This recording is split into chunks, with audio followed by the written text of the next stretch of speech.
Welcome to Pedaling the Long Way. And today, the day begins with brilliant rays of dawn rising across the horizon. You can see it, the city, it's still quiet, it's waking up, and yet here I am rolling along the seawall in Stanley Park.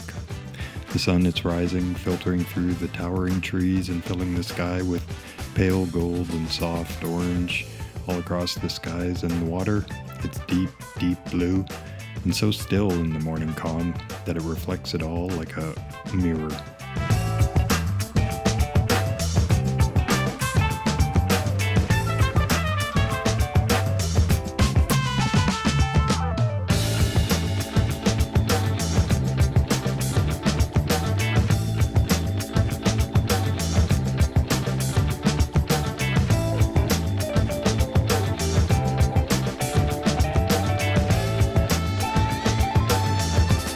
Few rides are as scenic or feel as rewarding as this one. It's as if I'm the fortunate one, well, along with a few others that were awake early enough to catch the world in this very special place and moment.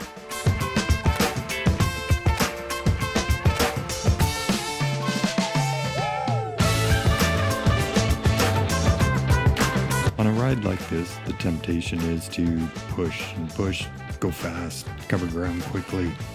No doubt, Stanley Park, it's huge, lots of trails. I'd love to see it all and share it all with you on this video, but the seawall, it has a lot to offer. And what's the best approach when the scenery is this incredible? Well, I like to think it's slow down. At just over 9 kilometers in length, in fact, it's not speed, but presence that's rewarded. The slower you go, the more details you notice, whether it's the texture of the cliffs alongside, the massive ships moving through the harbor, or the seabirds doing their thing along the shoreline, all set to the background rhythm of gentle waves breaking. This is a super scenic ride for the senses, not for setting a fastest known time, nor the stopwatch.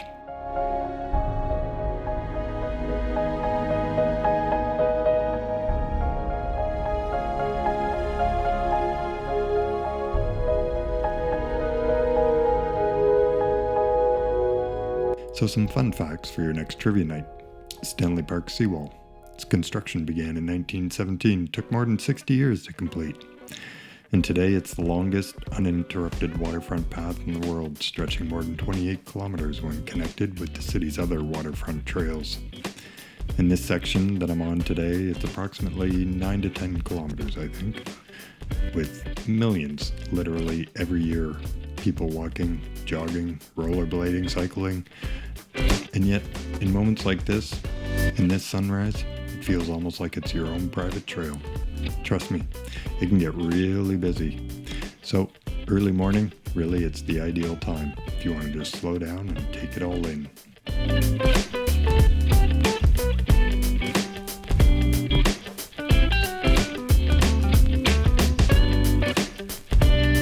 And as I pedal along, I'm reminded of why I love riding my bike.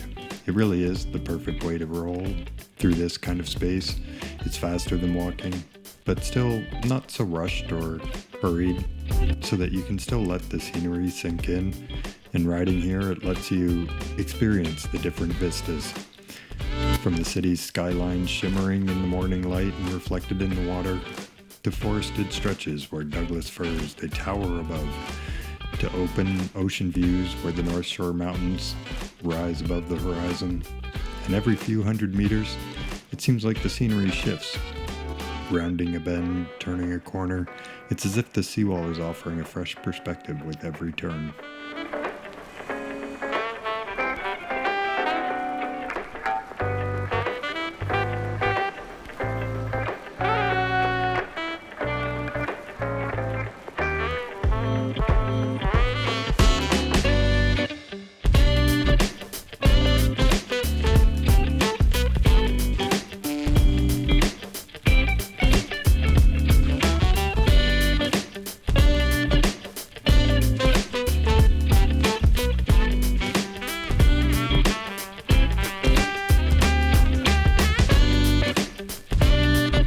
And of course, I'd like to think that rides like this, they don't just happen by accident.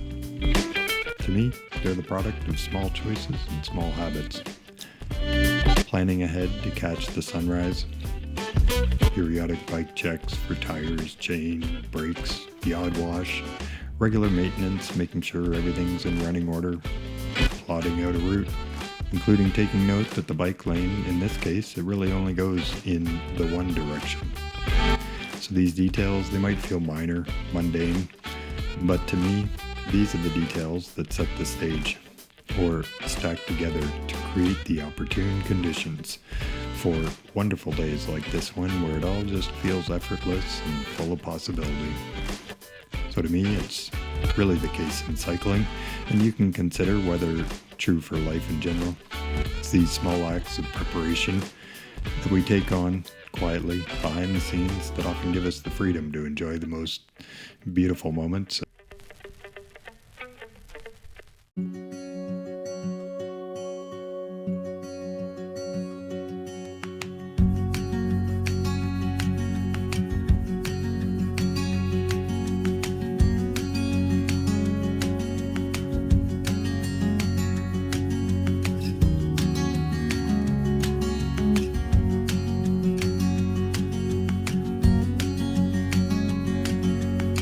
And as I roll along the seawall, I think of it in this context of slowing down and stacking the small stuff.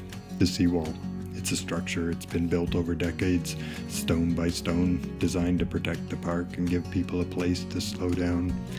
And in the same way, rides like the one I'm on today, ranging out to those much greater endeavors like my dream to ride across the country. Regardless, they're all built from steady, deliberate choices and habits. Not rushed, but layered carefully with diligence and purpose. So cycling, here it reminds me that slowing down doesn't mean stopping. It means moving with a little bit of intention and giving yourself the permission to enjoy the journey rather than racing to the end. In short, pedaling the long way.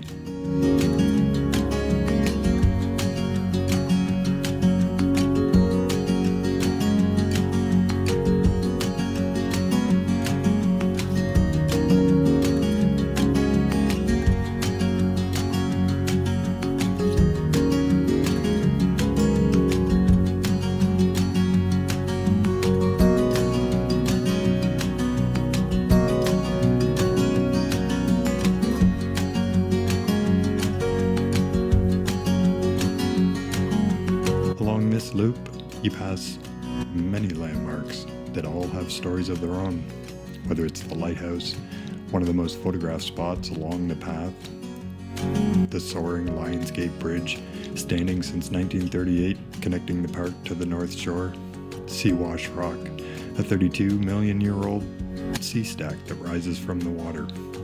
Each landmark combines both a little bit of scenery and some story, adding layers of meaning to the ride, provided that one takes the time to slow down and take it all in.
And as the ride winds on, the sunlight climbs higher, the air warms up, and the seawall, indeed, it grows busier, so that the solitude and the quiet calm of the morning gives way to the energy of the day.